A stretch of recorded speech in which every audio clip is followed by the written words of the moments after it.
ഒരു രക്തസമ്മർദ്ദം ഉണ്ടായി എന്നാ പറഞ്ഞ മോനെ, അതൊരു നുണയാ. മരിച്ചിരുന്നു എന്ന് പറഞ്ഞാൽ മരിച്ചു എന്ന് ഡോക്ടർമാർ വരെ വിചാരിച്ചു.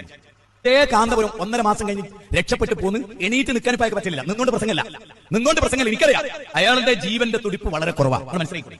ശത്രുശരങ്ങൾ മുന്നിൽ നിഷ്ഫലമാകുമ്പോൾ ശൈഖുനെന്നും നമ്മിൽ പൊൻകമറാകുന്നു. സത്യമുഖത്തിൻ മുന്നിൽ വൈരികളായി വന്നോ, മുത്തിമണത്ത കയ്യിൽ ചുംബനമേകുന്നു, പുഞ്ചിരി കാണുന്നു.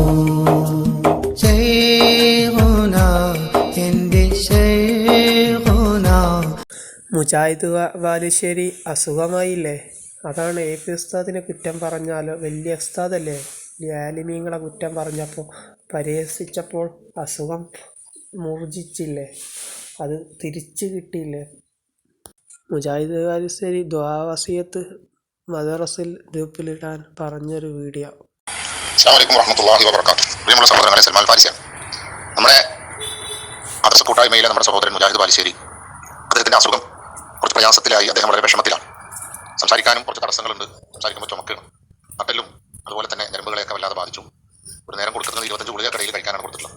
അപ്പോൾ നാളെ അദ്ദേഹത്തെ കോയമ്പത്തൂരിലെ ഒരു ഹോസ്പിറ്റലിലേക്ക് ഷിഫ്റ്റ് ചെയ്യണം. ഒരു രക്തസമ്മർദ്ദം ഉണ്ടായി എന്നാ പറഞ്ഞ മോനെ, അതൊരു നുണയാ. വേദന, അസഹ്യമായ വേദന അനുഭവിക്കുന്നുണ്ട്. മരിച്ചു എന്ന് ഡോക്ടർമാർ വിചാരിച്ചു. ദുആ ചെയ്യണമെന്നും എല്ലാവരും കാന്തപുരം 1.5 മാസം കഴിഞ്ഞ്